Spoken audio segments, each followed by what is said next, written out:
saya Pingan Widiawati. Saat ini saya sedang bersama rekan saya. Nama saya Nurul Ahmad. Kami adalah siswa dan siswi pelatihan dasar CPNS 2021 BDK Yogyakarta. Untuk melengkapi penugasan terkait lesson learn dari beberapa video yang telah kami saksikan, saya akan memulai dengan menjelaskan tentang kondisi Indonesia pada saat ini. Seperti yang kita ketahui, keputusan pemerintah yang menerapkan PSBB di beberapa daerah sejak awal 2021 berdampak luas terhadap penghambatan kinerja perekonomian. Seperti contohnya,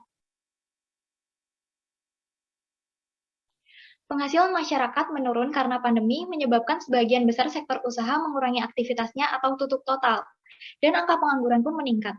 Badan Pusat Statistik dalam survei Angkatan Kerja Nasional menunjukkan bahwa COVID-19 berimbas negatif pada sektor ketenagakerjaan. Selanjutnya,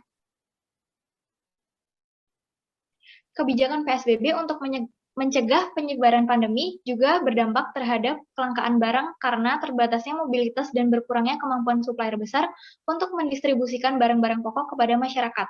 Selanjutnya, sulitnya perputaran roda ekonomi karena banyak kegiatan masyarakat yang harus dihentikan berdampak pada penurunan permintaan domestik. Hal ini menyebabkan anjloknya pendapatan perusahaan besar di berbagai ekonomi. Derasnya capital outflow dari pasar modal di triwulan 2 tahun ini merupakan puncak dari semua kelesuan ekonomi karena hampir seluruh usaha ditutup untuk mencegah penyegaran virus. Nah, selanjutnya akan dilanjutkan oleh teman saya. Baik, selanjutnya kita akan membahas tentang impian Indonesia yang ideal, menuju Indonesia Maju 2045. Nah, di tengah ancaman resesi global dan perang dagang antara Amerika Serikat dan Tiongkok, Menteri Keuangan Sri Mulyani menilai Indonesia masih bisa menjadi ekonomi terbesar kelak di tahun 2045, asalkan memenuhi beberapa persyaratan. Beliau menyebutkan bahwa setidaknya ada 6 syarat yang harus dipenuhi untuk menjadi fondasi ekonomi agar mampu menjadi negara maju sesuai visi Indonesia 2045. Nah, fondasi ekonomi tersebut yang pertama adalah pertumbuhan infrastruktur yang dapat menyokong mobilitas dan mendorong pembangunan dalam negeri. Yang kedua yaitu SDM lokal yang berkualitas melalui pendidikan, program kesehatan, dan perlindungan sosial. Yang ketiga yaitu kemajuan teknologi dapat mengembangkan industri dalam negeri. Yang keempat yaitu pelayanan dan efisiensi, memperbaiki kualitas pelayanan dan efisiensi proses bisnis atau birokrasi. Yang kelima yaitu tata ruang wilayah. Dalam hal ini yaitu perbaikan pengelolaan tata ruang wilayah.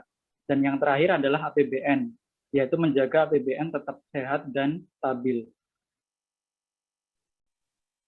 Nah, kesimpulan dan pelajaran yang dapat diambil dari pembahasan kami, yang pertama yaitu dalam menghadapi ancaman, negara Indonesia harus tidak boleh mundur dan harus menemukan cara untuk kembali bangkit.